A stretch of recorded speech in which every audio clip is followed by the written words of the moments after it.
Today, we all have gathered here to celebrate World Anesthesia Day. This branch has a beautiful history as it comes a long way from unimaginable painful surgical procedures to absolutely painless thousands of daycare surgeries every day. But why is it important to know history? Because somebody has rightly said, people who fail to read history are destined for the repetition of its mistake in future. Also, when we know where we came from, we will know where we are heading forwards ahead in coming times. Major events in anesthesia trace back to like 300 years back, somewhere in America in 1844, when Dr. Horswell attended a laughing gas party where people used to breathe nitrous oxide and feel happy, nice and gala at all times. Accidentally, he noticed that one lady in that party injured her leg quite seriously. However, she did not feel any pain. Dr. Wells was indeed very surprised. He thought maybe it is because of nitrous oxide, and an idea struck him. Why not use this in his profession? In 1842, he used the same inhalational gas, nitrous oxide, to extract tooth in his patient. And to his great surprise, the patient had a very nice, comfortable, painless procedure. After 2 years, he demonstrated nitrous oxide on his own body, and he too had a very nice, painless procedure of tooth extraction. He was very happy. And he wanted to demonstrate this in front of entire world. So in 1845, in that same hospital in America, he wanted to demonstrate the properties of nitrous oxide. And he took up one surgical procedure. However, that procedure was a big failure. It was such a failure that he was thrashed and shamed by all his fellow physicians.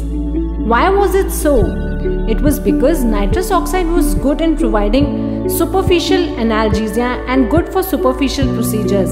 However, it was not enough to provide complete anesthetic properties and not good for major surgical procedures.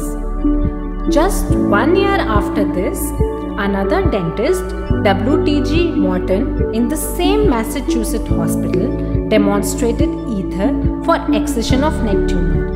But before we move on to this very important event in anesthetic history, I want all of you to draw your attention a bit more towards nitrous oxide, since we talked a lot about nitrous oxide in these previous few minutes. I want to draw your attention 80 years back, behind 1800s, where nitrous oxide was first discovered. So nitrous oxide was first discovered by a chemist person, an English UK man, Mr. Joseph Priestley, in 1770s, who was a chemist and employed in a gas industry. However, he doesn't have much contribution towards the properties of nitrous oxide in medical field. So after 30 years, in England only, another man, Humphrey Davy in UK, demonstrated its inhalational properties of euphoria and heightened imagination. And he also said that nitrous oxide has a pain relieving property. However, the field of nitrous oxide and medical anesthesia still remained unexplored. It was only Dr. Horswell in America who linked the two subjects together. So on October 16, 1845, another American dentist, W.T.G. Morton, in the same Massachusetts hospital, America, demonstrated the properties of ether as an anesthetic drug for excision of neck tumor. It is indeed a very important event in history because it becomes the first public demonstration of safe, successful anesthesia for a surgical procedure of removing a jaw tumor. Indeed, first event to be successfully demonstrated, acknowledged, recorded and published. In other words, mathematically correct in history. Since then, there has been no looking back. This is a very famous picture back in that hospital where ether was demonstrated for the first time as its anesthetic property.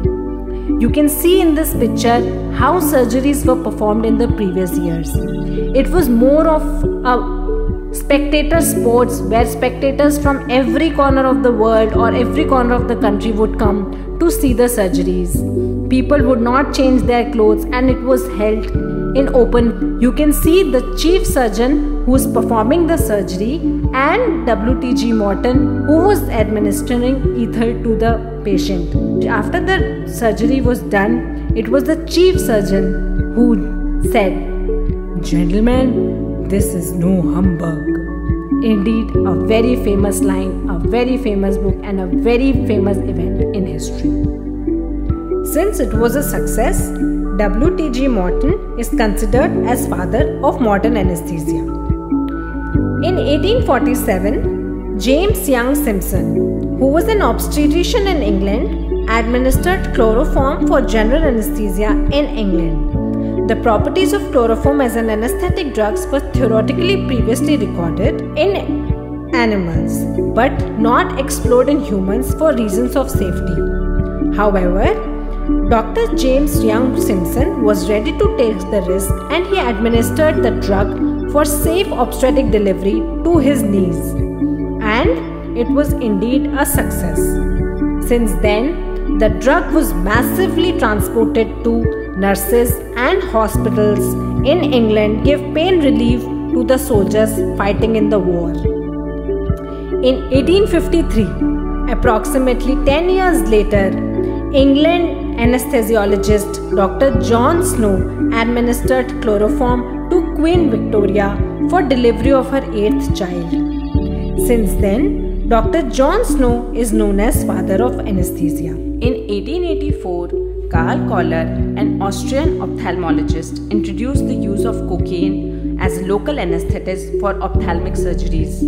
Before this, it was indeed very difficult to perform ophthalmic surgeries because even slightest of movements could bring blunders.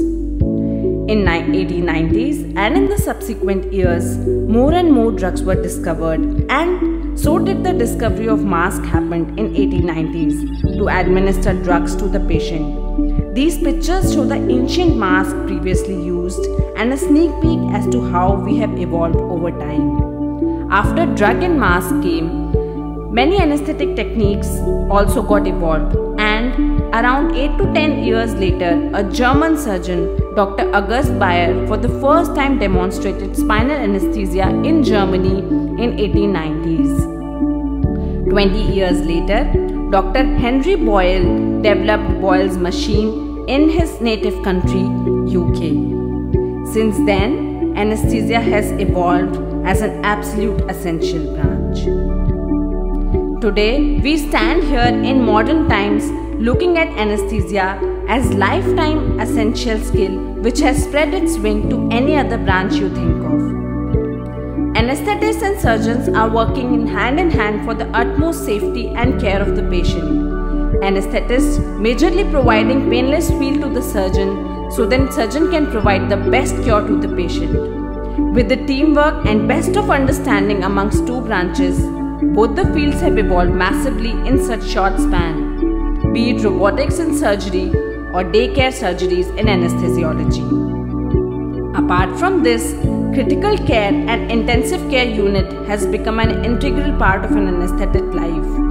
Every day, with the effort of everyone in the department, junior, senior or consultant, we are able to provide non-stop, round-the-clock, 24 hours care and monitoring to the patient. Kudos to the anesthetist, our teamwork. We are indeed born to save other lives.